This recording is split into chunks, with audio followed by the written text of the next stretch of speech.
welcome to the Sharpe Way show. Yes, I know it's 8 p.m. Some of you are mad I'm an hour late. I'm sorry. I had to do some work today, believe it or not. So I had to push the show back an hour to 8 p.m. I know it's been tough this week, trying to catch up from last week, but I'm here 8 p.m. on the East Coast. You know what I'm going to ask you to do, so please just do it. Like, comment, share. It's important that you like, that you comment, that you share, so those cool algorithms pick up the show and spread it everywhere through the interwebs so that we can get lots of people knowing who we are. That's what we need to do. And, of course, on a personal note, if you've got some cash available, do me a favor, support the show. Patreon.com/SharpeWay. If you got the big dollar, throw me $100 because you got the big money. If you don't have the big money, no worries. $10 is fine. $5 is fine. If you're kind of strapped, you can support my sponsor. Head over to the Advocatesorg. Take that quiz, or let me take it, pass it on to your friends and ask them where they stand politically. Let them take the quiz. Post it online. They're happy. I'm happy. You're happy. Everybody's happy. And it's free. I am very lucky today. I have with me the man, the myth, the legend himself. Guy's going to talk to us about something pretty cool, gold, and he's showing it right now. Gold, yes it is. The man from FideliTrade, Scott Schwartz. How are you, sir? I'm doing great. I am very happy you're here. Good to be on your show, Larry. I know you're a metalhead. I'm a metalhead. Hopefully some of the people watching are metalheads. So it's really an honor to be on your show. So just a quick introduction. My name is Scott Schwartz. I'm the Executive Vice President of FideliTrade Incorporated. What FideliTrade does is it buys and sells precious metals, being gold, silver, platinum, and palladium in coin and bar form.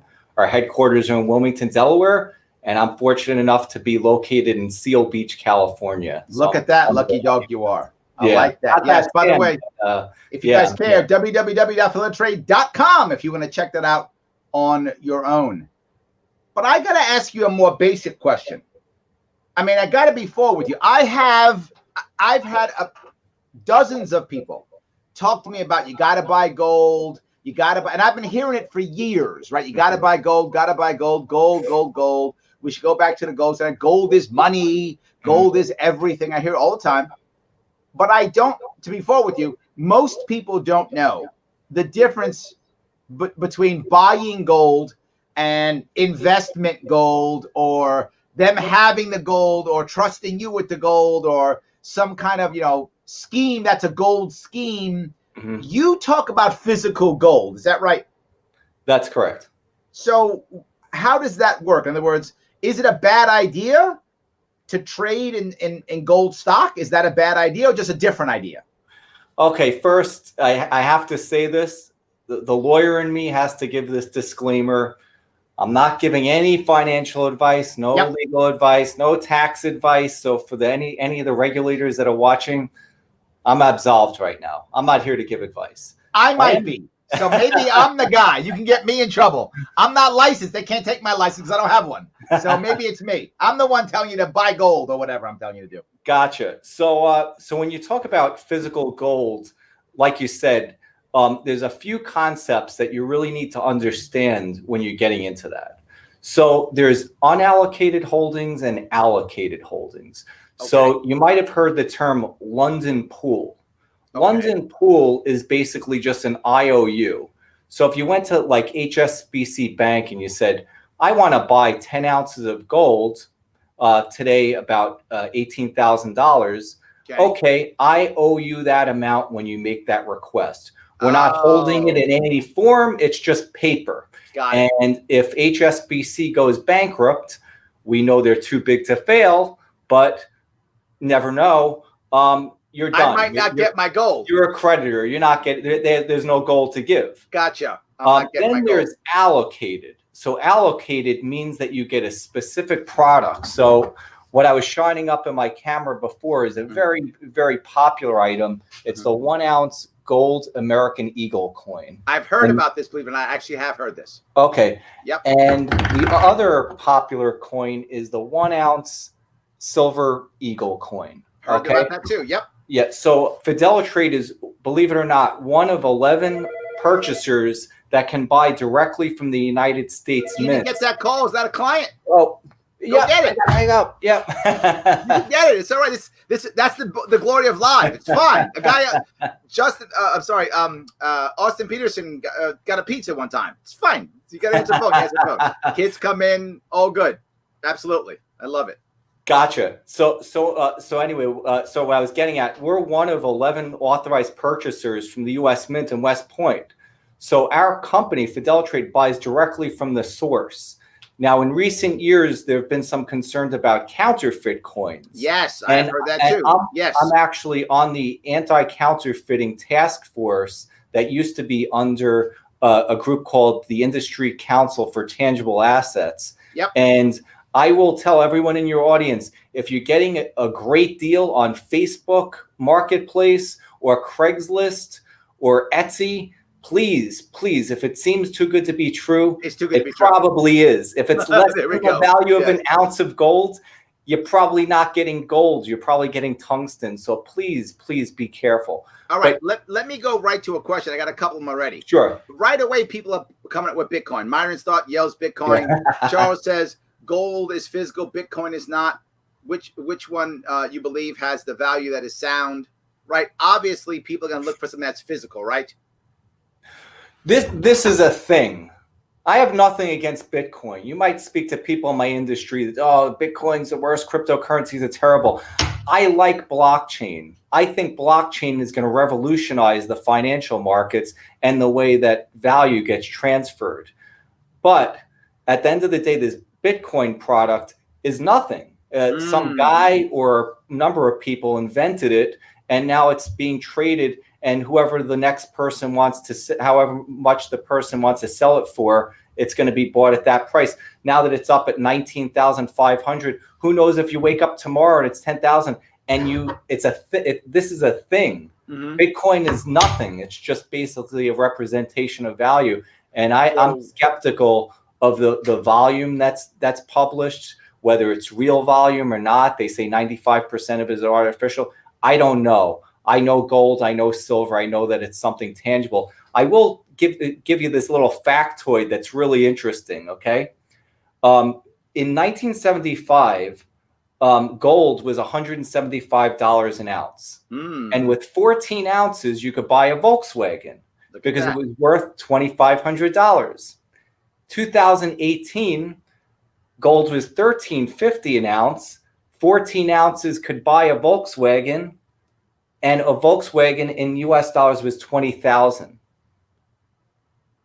So think about that. Yep. So 14 ounces of gold could buy a car in 1975, and it still can today. So it kept its value. What can you buy with $2,500, Larry? Can you buy a scooter? You could probably get a couple tires.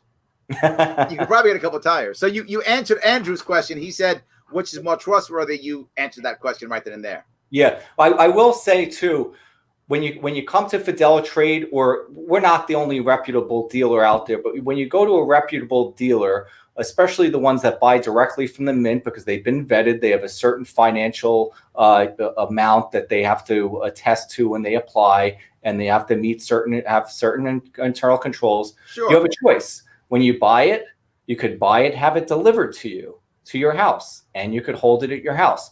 Or alternatively, you can have it held in our depository. So Delaware Depository. Oh, okay. So let me go through both of those right now. Sure. That's a great question. All right. If both parts of this, right? If I give it to you and you hold it, you know, when the world ends and the preppers come, hold on. Let me see if I see if I can show you when the world ends. Do I have to get, you know, my guys to come after you to come get my money? Do I got to bring these guys? Oh, do I got to bring these guys to come when the world ends? Do I got to do that? Right, when the world ends? How do I get my money when the road warriors are coming after us? What do I do? I love you, Larry, but I'm not standing in the way of that. That's good. When you deposit with Delaware Depository, so I was talking about allocated and unallocated. Okay. So when you have an allocated product, like a Silver American Eagle coin, that's a product, and it gets stored, you can store it non-segregated or in a segregated manner. So you could have it shipped to you, or you could have it stored with us. Non-segregated means every one of these eagles gets stored together. And when Larry calls me and says, I want 50 of them, take out 50, packaged under camera, dual controls, 2 people working together, segregation of duties, and it's out the door. It's shipped to your house. Got it. Segregated, we could make a little box for you, and it says Larry Sharpe on it, and it gets put in the corner of our depository. Obviously, that requires a lot of labor, a lot of time, and it becomes a black box for auditing purposes, so we charge a little more for that. So those are the choices. And then the third term that your viewers should be aware of is fungible and non-fungible. So my personal view, this isn't advice, my personal view is segregated storage for a 1 ounce gold eagle, which right now is about like $27, is a complete waste of money. Getting the same molecules back is not going to matter. 1 ounce is 1 ounce of silver. That's why you're buying it for that purpose. You don't want to put it in a box. If you want to, we could do it for you, but it's fungible, meaning each one is exchangeable. It's the same, right? 1 ounce of gold, 1 ounce of silver. Gotcha. Non-fungible, now we're getting into the more expensive products. So there's non-fungible bars. And those are the types of bars that are exchangeable for a futures contract. So if you bought 1 gold contract on the COMEX, you would get 1 100-ounce gold bar, and it has a unique weight, fineness, serial number, and hallmark on it, and that's unique. And I could stack up those bars on top of each other, and our bar list tells me this one bar that weighs a little more than the other bars, well, Larry's going to want more weight. If he pays for more weight, he's getting that bar back. So we track it that way. So those are the 3. When you're buying gold or silver, you should be aware of those 3 concepts: allocated versus unallocated, IOU, paper, segregated versus unsegregated, and fungible versus non-fungible. And then you have the GLD. The GLD is the World Gold Council's product, where you could trade it in your Fidelity account like a stock. It's a ticker. So a lot of people say, oh, I like that. I'm more comfortable with it. Feels like a stock, looks like a stock. Well, it also operates like a stock. One, if the stock market shut down and there was a disruption, you can't trade out of that. You're stuck with that. That's one.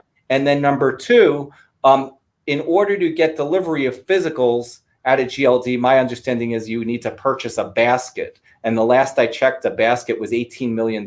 So is that it? Mary, I know you're really well off. I'll take 3. You'll take 3? Okay. I'll take 3. No problem. Exactly. Take 3. Oh, good. Yes. So, but no, I want to go to that next piece though. By the way, Shelly's into it. She actually said that's 28.16 this morning. 28.16. That's what Shelly says for an eagle. That's what she says. So she's paying attention. That's a high spot price. Yeah, I'm looking at it right now. It's 24.09 at FideliTrade. Well, there we go. See. Yep. So, but I want to go to the next piece though. Right now, if I get it, am I spending it? I mean, if things go bad, how do I take a bar of gold and go buy a dozen eggs? That's not going to work, right? Here's a $10,000 bar of gold. Can I get a dozen eggs? I mean, do you have change for a bar of gold? Right. So how do we use it? Or do we? Is it not even free to be used? All right. I'll make you a deal. If you have one of these, I'll take it from you for $50 because that's the face value on it. Oh, that's the face value. Now it's really worth about $2,000, but I'll buy it from you for $50. Hopefully we never get to that point where it's worth the face value. Right. Would you spend it in our lifetimes? I hope we don't get to that point. Okay. Right? This is worth $1, the silver coin. In our lifetimes, I hope we don't get to that point. But if we did, you have it. It's small. It's transportable. It can be used as barter. The biggest thing that your audience should know is that it's insurance. Do you buy life insurance? Yeah, I buy it and I pay for it. Well, guess what?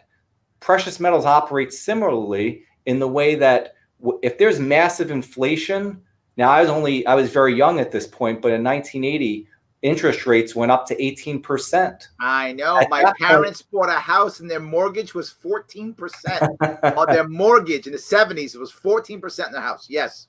And somehow they did it without bitching too, right? Yes, absolutely. Yes. So at that point, gold shot up. because people want it's a flight to a safe haven. Now, the opposite happened during this recent COVID event. Inflation was down to 0.1% in June. So if there's deflation, well, now I don't know about you, but I'm not taking my money and putting it in the bank and paying them to hold it. Sure. I'd rather have gold. And who knows, in terms of international investors, foreign investors, whether they're going to hold the dollar at that point. Then international investors who are investing in dollars before would move to gold and silver in that instance. Well, I bring it up because I hear this all the time, right? I'm a prepper, so I have a bit of PM stacked, right? So everybody wants to have something stacked. It's a prepper idea. The idea is that what you said, it's just in case, right? I got some just in case is the issue. So yes. Shelly, thank you. I was echoing because I had the wrong mic on. So I appreciate that. I changed my mic. So I appreciate that. Yes. I think in terms of an investment portfolio, again, I'm not here to give investment advice, but you got your stocks, you got your bonds, and then you're going to search for alternative assets. And you got private equity, you got real estate, and you have precious metals. So the nice thing, how it acts like insurance is on a day like today, if I look at my portfolio, most of my stocks were down, but gold and silver were up. So left to my own devices, you make some silly mistakes. This kind of is a lever that keeps up your portfolio on days when everything, like in May or June, when everything was down and down a lot. Bonds and stocks, which goes against all types of portfolio theory, gold and silver were up. In fact, gold hit a record high, 2,053 per ounce during the pandemic. So it was good to have some that it's peace of mind. Sure. John says, I love gold and heavy metal music. I try to buy a little bit each month. My Moss, I'm not sure what Moss is. Mom maybe got me half an ounce gold eagle for Christmas last year. I'm waiting for another one this year. So John seems to think that he buys a little bit every month. I've heard that before. That's the first time I've heard this, that people should, purchase a certain amount of a precious metal, gold or silver or something, on a periodic basis, just slowly stack it up. Is that a common thing? So we have something called the accumulation plan, where on a 2-week basis, every 2 weeks, you invest a little bit more in gold and or silver, and it's automatic. So you invest a little bit at a time. And again, over time, 14 ounces back in 1975. Now you're up to 2018 and look what you could buy. So you're basically, it's a hedge against inflation. It's a hedge against deflation. And also after the financial crisis, guess what went up? Gold. All the up to 1900, almost hit a record high then. And silver at that point was almost up to $50 per ounce. Got it. Shelly says, I put a hefty down payment on a house with silver. I didn't know you could do that. Is that a thing? I had no idea. I didn't know that. I love that. That's awesome. Didn't know that. What we do, actually, we have a separate company called Delaware Finance. And what that company does is if you have gold or silver and you want to deposit it as collateral for a loan, because you're holding it, and the use case, well, the argument against gold is that it doesn't throw off interest and it doesn't throw off dividends like stocks. So you could utilize it and take out the value by depositing collateral with us in the form of gold or silver and taking a loan out against it. And we're actually regulated by the state of California, or a California finance lender. So that's another part of our business. So you could have a bunch of gold sitting in there, and then when stuff gets tough, just get a loan to get through some bad time in your life, whether that's your business loan or to float your business, float yourself, whatever it might be, to get past it. You could do that. We only do commercial loans. We don't get into consumer loans, but certainly we can support a business, any type of investment purpose, just not family households or personal use. But don't you have something like, I've heard this before more than once, don't you have some kind of like gold IRA or silver IRA that does kind of support the person individually? Don't you have that kind of thing? Last time, a couple of weeks ago, I had a guy talking about silver. And someone actually had a question about that, talking about a Goldbacked IRA. Sure. So when you purchase from FideliTrade or another reputable dealer, you can buy for yourself, and you can have it delivered to your home or have it stored with us, or you could buy for an IRA. So there's a whole process in place to do this. The first thing you need to do is you need to find a custodian that will custody precious metals as an investment, administer it. So meaning that Schwab and some of the other brokers, they just don't want to deal with this alternative asset. So you need to find a custodian, and there is a website for your viewers, the Retirement Industry Trust Association, which I serve on the Industry Trust Association. Yes, RITA. Got it. I serve on the board of directors. They have a list of all the self-directed custodians and that administer precious metals.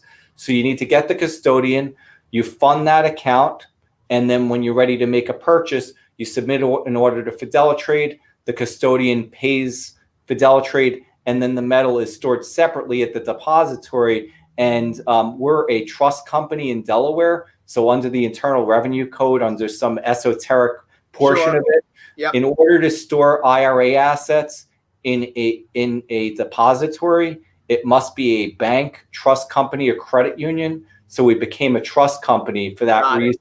Okay. So we hold IRA assets. But why would somebody want to do that versus a regular IRA? Why have a precious metal backed IRA? Isn't it just about the cash? What's the difference? Well, if you're in it for the long term, you want to hold it as part of your IRA assets, right? If you're holding for a long time, you don't need it. You're not going to withdraw it. Not going to need to withdraw it. It's just like anything else, just part of your overall portfolio. I got stocks, I got bonds, I got real estate, and those custodians do handle real estate, private equity, promissory notes, all types of alternative investments, and precious metals happen to be one of them. Got it. Yeah. Brian says, I never buy for numismatic value. Brian, you are a smart man. Brian, you're smart. Tell Brian why he's smart, please. Brian is smart because there's a lot of bait and switch in my industry that I'm not proud of. My company really, I'm a little biased, but I feel my company and some others really stand out from the crowd in this way. When you come to us and you want to buy gold, you're getting an ounce of gold that's priced like an ounce of gold. Of course, there's a cost to make this coin. Of course, there's a cost to transport it and have it shipped to you. But we're really in business for a very small profit margin. We want to service our customers. So when you go and buy gold or silver, please, if you want to buy a collectible like a baseball card or any type of collectible like that, that's perfectly fine. But if you're looking at this for investment purposes, please take a look at the reference spot price on the FideliTrade site or on the COMEX site, so you know what the reference spot price is, and figure out how much above the spot price you're paying, because there's a bait and switch where some of these dealers will say, oh, you want gold? Oh, I got a beautiful gold coin. It's in a box. It comes with a certificate of authenticity, and it's really shiny. And one day it's going to be a collector's item. And you buy it for 100% over the spot price. Well, guess where that dealer is going to be when you try to sell it back to him for 100%? Out of business or hanging up the phone on you. So it's unfortunate, but I think as we progress with the internet, more knowledge available to investors, and people hear about scams. Unfortunately, there's one that's just happened recently where they were targeting elders, and they were doing micro-targeting on Facebook. Is really terrible, and it happened to be precious metals. I think events like that are really going to educate the public, where if you want to buy gold and silver, and that's really your interest as an investment, you want to pay as close to the spot price as possible. And if you want to buy numismatic coins, you like old coins, you like Morgan dollars, and you like them graded, you sure do that, but don't look at it as an investment in precious metals. Well, that's what I want to bring up on it. You've brought the next piece I want to talk about. Sure.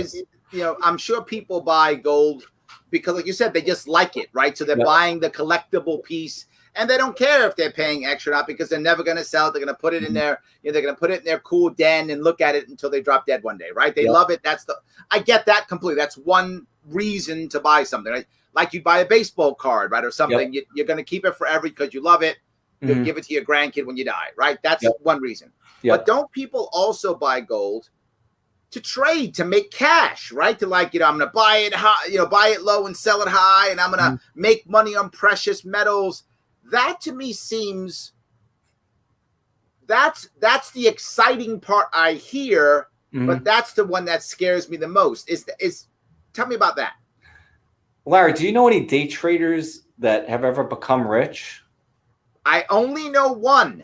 Okay. And I know like 100 of them or more, and I do know one that became rich. I do know one. Yes. You know one more than me. There we go. Yes, I do know one. Yes. I'll tell you what.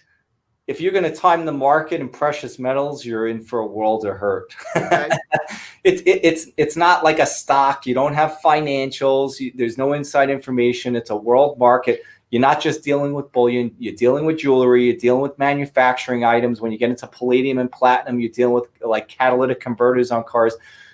You don't know from one day to the next which direction the price is going to go in. So you tell me this guy just got lucky then? He got lucky. Okay. He got lucky. Or people, some dealers will say, oh, gold is always going to go up. Look, it's gone up since I flashed that price before. So we were talking about 1975. It was $175. As of right now, gold is $18.27 an ounce. So if you invested back then, you did really well. But if you're only holding for a 3-year horizon, there's no guarantee. I can't guarantee that gold wouldn't drop from 1827 to 1500, but who knows? I mean, what you need to look at if you were going to be that daring is really the interest rates, because it's really based on interest rate structure. When interest rates, it's not really inflation or deflation, but it's the expectation and the sudden inflation that causes people to start to panic. And again, it's a flight to a safe haven. And if people see inflation going from like 2 to 5, like it did right after the financial crisis, people will be driven right into gold, right into silver. Got it.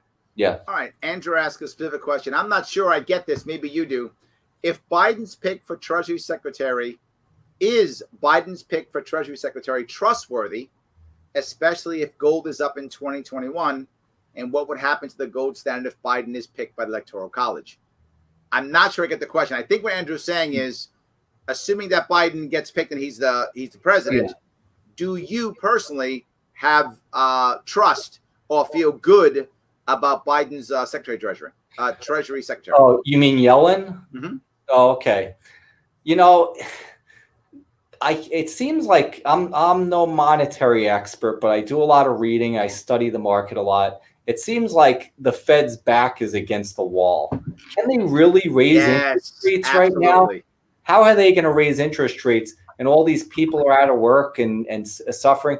They're not going to raise interest rates. So I think it's going to be more of the same. That would be my prediction. You're probably not going to see a major raise in rates, which is unfortunate. Because if one thing your viewers should be aware of, if you invest in like a money market, so let's say you have a 401k and your money automatically goes into a money market in one of the brokerage service accounts, you're getting paid like 50 basis points. Okay, 50 basis points. And guess what they charge you to maintain the account? They'll charge you as much as 1%. So you're actually paying them have an account. So I remember as a kid, and Shelly was bringing this up in the 80s, right? I remember as a kid when I was probably 17, 18, I went to a bank and I was looking at putting some money. I was working, so putting some money away. And there was a CD available, a certificate of deposit available, where I could get 10% on it. Mm-hmm. That's unheard of now. That's of course, unheard of now. Anything. Nothing. But I could actually go in and get 10%. On a CD. I mean, oh my God. I was like, oh, man, put some money away. I didn't. I was a stupid kid. Sure. So I pissed my money away. But at least I thought about it at least. So, but yes, I remember going and realizing, wow, 10%. That's pretty good. Now that's impossible. So Stephen, by the way, says, this is so informative. Thanks so much. So there we go. Yeah. I think it's. I'm glad you have me on this show, because I think it's really important. There's a few things that really I just have no tolerance for. One is people getting ripped off in retirement accounts. I can't stand that because I know how hard I work. I know how hard my father worked, my grandfather worked, and the people I know how hard they work. And to save all that money and not have it available for retirement, that just irks me to hear those stories. And the other thing is we see a lot of elder abuse where people, it's interesting. Older people are more likely to invest in gold. Sure. Just because my theory is that they have more money. Yep. And also back in the day, even going back to the Great Depression, I think there was an emphasis like gold is wealth. And I think the millennials really don't have an appreciation for that. But Very I'm not true. ruling that out. As they get money, they may get to that. But there's a lot, like this one case that recently came up with this elder abuse. I have no tolerance for it. So hopefully from being on the show, I could avoid one person from getting scammed through some type of scheme where it's, take all your money out of stocks. Cash out now. The government's falling apart. COVID is going to drive us into the ground. Take all your money, send it to us, and we'll sell you gold. Yes, we got you. Just give us all your money and you'll be set. Absolutely, yes. We laugh about it, but a lot of people have been hurt, and it's really sad. Gene has something to say. Gene says, Buffett says gold is garbage with no utility worth talking about. Very cool YouTubes on the subject. 67-foot cube that grows nothing for 100 years versus all the farmland you can imagine. You do the math. So I guess what he's saying is that Buffett believes that land is a better investment than gold. That's what he's saying. You must have heard this argument before. Both are good. Why would I be against real estate investments? That's a good investment too. Everything, every asset that has the ability to appreciate in value has a case for it. So why would I wouldn't be against real estate? I wouldn't be against precious metals. The nice thing about precious metals is gold is rare. So there's only so much of it that's available. But don't buy that argument too hard because people aren't throwing out gold. So Pete just says, but Buffett recently bought a lot of gold. I think he's finally seen the light. So maybe he thinks both are good.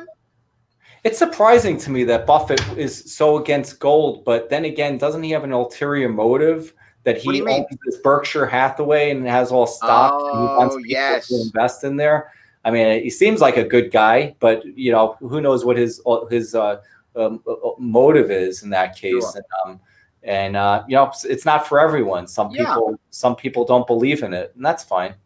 Yeah, and sometimes you have to be able to have a conversation, right? And talk to people about what's right for them. Speaking about conversations, if you are going to have a conversation about politics at all over the holidays, listen to this. Hey, Larry Sharpe, host of the Sharpe Way, and I know what you're thinking.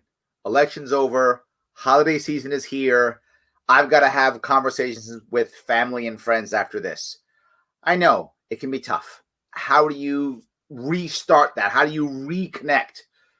It's all about respect, guys. It's about mutual respect, human respect, respect for our family and friends. Well, how do you rebuild that? How do you make that happen now? You find some common ground. How do you do that? You head on over to the Advocatesorg, take the world's smallest political quiz. It's 1 minute, just 1 minute. You take that 1 minute. All of a sudden now, you now share that, send it to your friends. You start talking about things that matter to you, not about people you love, not about people you hate, but instead about issues that matter to you. Bring that back, have that common ground, find that mutual respect, find that human respect. Take this test and share it, theadvocates.org. That guy's smart. You should listen to him. That's a handsome guy. That is a good-looking guy. So it looks like Steven says, my CPA wife is starting to get on board with diversification. This is so helpful. So I'm glad. So people are starting to diversify. So I guess what you're saying is you're saying that gold, silver, precious metals is not the be-all, end-all. No. You're saying that should be a part of anybody's, portfolio in some way, shape, or form. Yeah. So I'm looking at the chart of the Vanguard Index 500 and the iShares U.S. Aggregate Bond. And on around April 1st, both just cratered. So everything that I've ever learned from reading John Bogle's books and all other types of investment theories, it seemed like, well, there was a negative correlation between stocks and bonds. So I'm safe. If stocks go down, bonds are going to go up.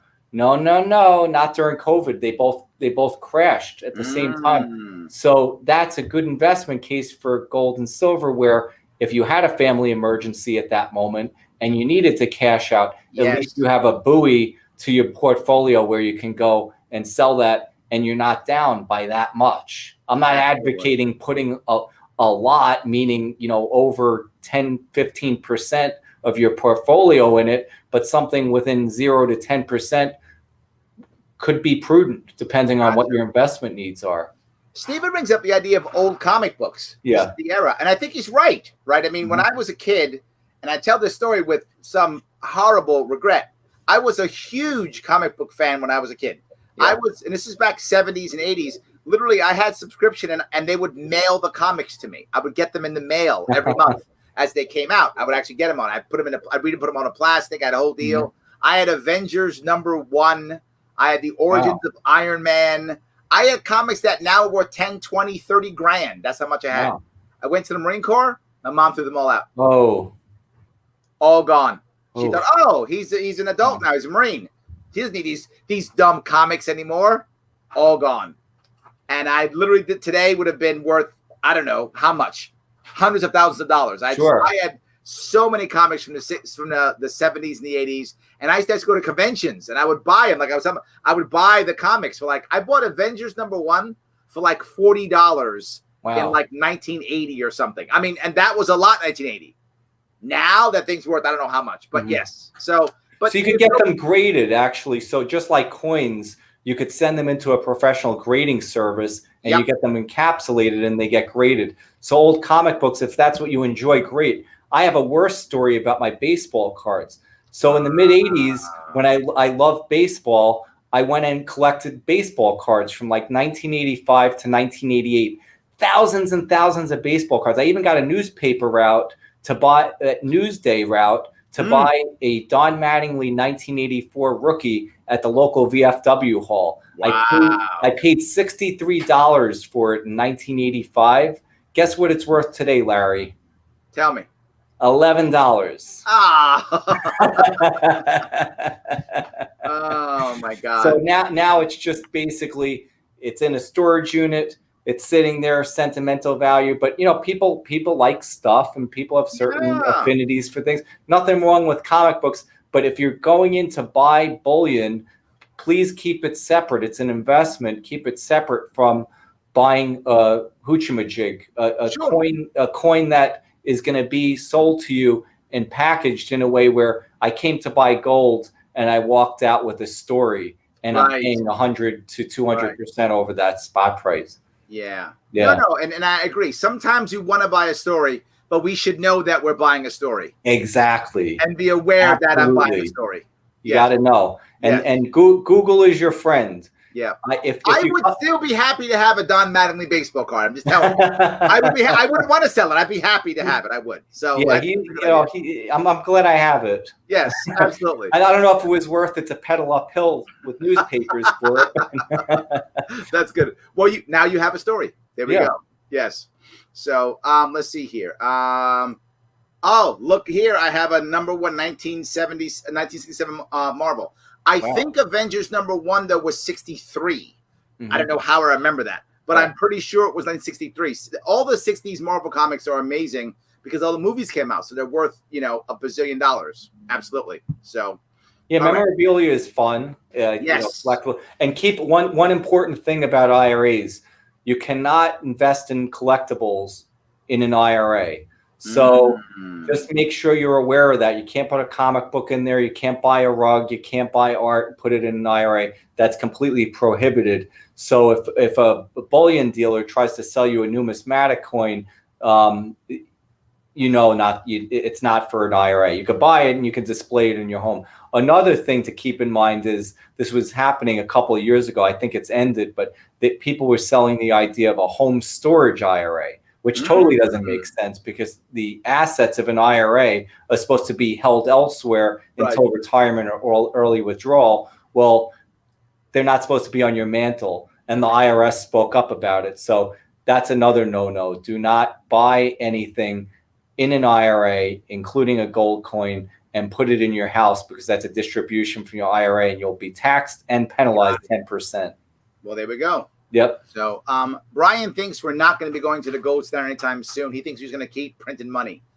I think he's probably right. We like to print money. That's like our thing. Just print money. Yeah, we just yes. we keep the presses running. Absolutely. Yeah. Myron has a question. He says, "What are your thoughts on decentralized finance?" Decentralized finance. So is that Bitcoin or decentralized finance? Myron, write another question with some more details on that so we can be clear on what you're looking for. All right? I think he's talking about like not through a central authority. So we have the Fed that governs the dollar and like the European maybe he Union means that. Yes, Euro. I gotcha. Yeah. Okay. So I don't want to be an anarchist or sound like an anarchist, but you're on the Sharpe Way. It's fun. I'm on the show. It's fun. The government is not going to let the dollar fail during our lifetimes. They can't. It has to.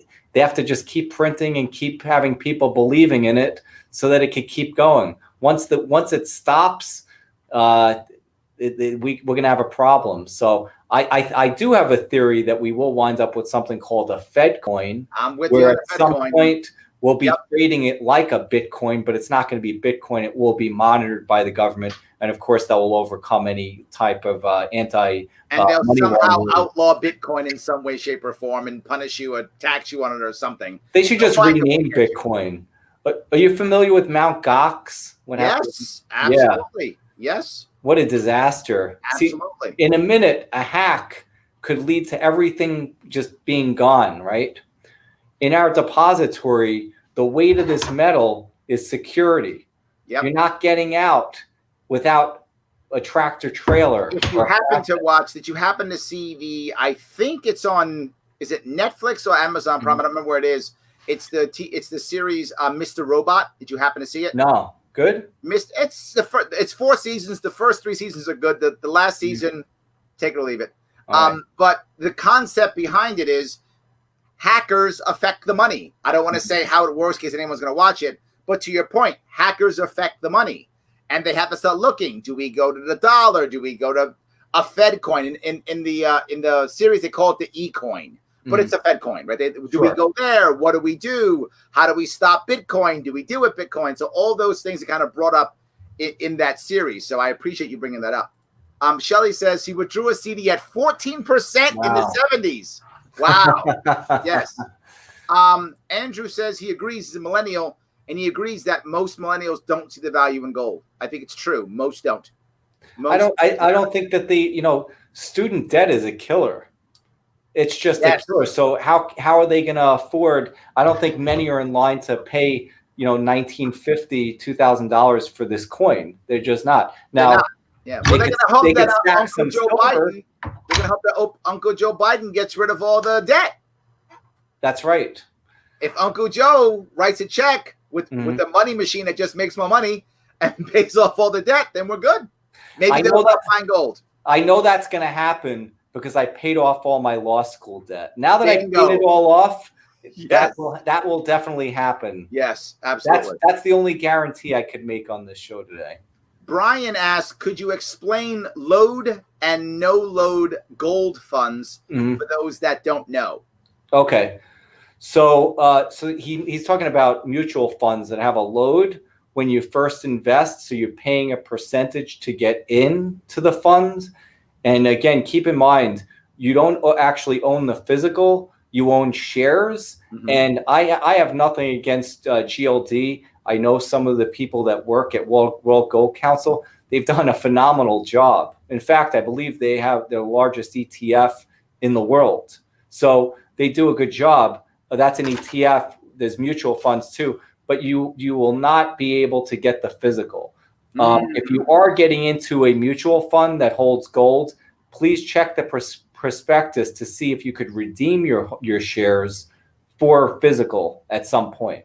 Got it. Yeah. Okay, good. I appreciate that. Yeah. All right, let me grab a couple more comments if I can. A lot of coming in here. Larry for mayor. Thank you, but no thank you. Appreciate that, though. I like that. Very good. Absolutely.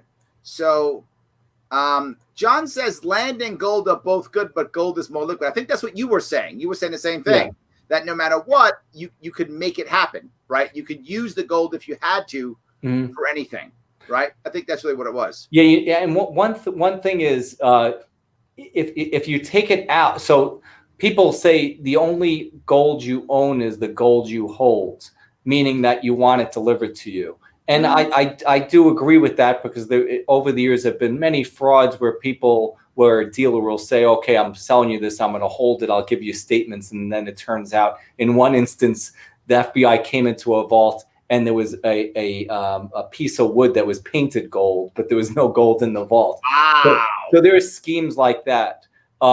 Trust me when I tell you that we're a trust company and we get audited. We have external audits and everything like that. So there's nothing to worry about there. But in terms of gold being more liquid, it certainly is more liquid when you keep it by the dealer, meaning that if you had it stored and you want to sell it, you could easily sell it right there and then. Otherwise, you have to ship it in. So I always shake my head. We've been getting some customers who are buying 1,000-ounce silver bars. So picture a 70-pound bar, okay, that it has no other utility besides its investment. You might use it as a doorstop. That's a hell of a doorstop.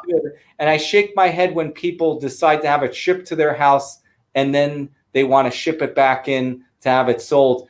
I wouldn't want to be there sitting there with my family trying to pack this thing up to have it shipped back out. So there is a use case for storage. If you're going to buy a 1-ounce gold coin and you want to have it and you want to pass it on generationally, perfect, have it sent to your home. But gold is more liquid when it's held at a depository where it could be sold to a dealer. So you have someone who loves Don Mattingly, by the way. Oh. See, so there we go. See, we've got a lot of, I think, look, you might not be happy with the price, but I think me and Phil are still happy you got it. I mean, I think it's still a good thing, even though every time I think of Don Mattingly, I think about his stance. That's right. There we go. Yes. And I'm a lefty too, and I had his lefty first baseman's mitt. So yeah, we both love Mattingly. There we go. How could you not love Mattingly? I think that was a win, even though it was probably worth the biking. I think it probably was. And he never won a title, unfortunately. Oh yeah, exactly. I bring that up often.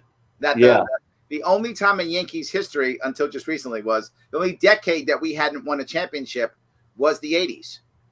Yet we still actually had Hall of Famers. And the reason was we had great players, but not a great team. You had Mattingly, Ricky Henderson, Winfield. Dave Winfield. Yeah, Winfield, right? And they had no pitching. Yep. What do you do with that?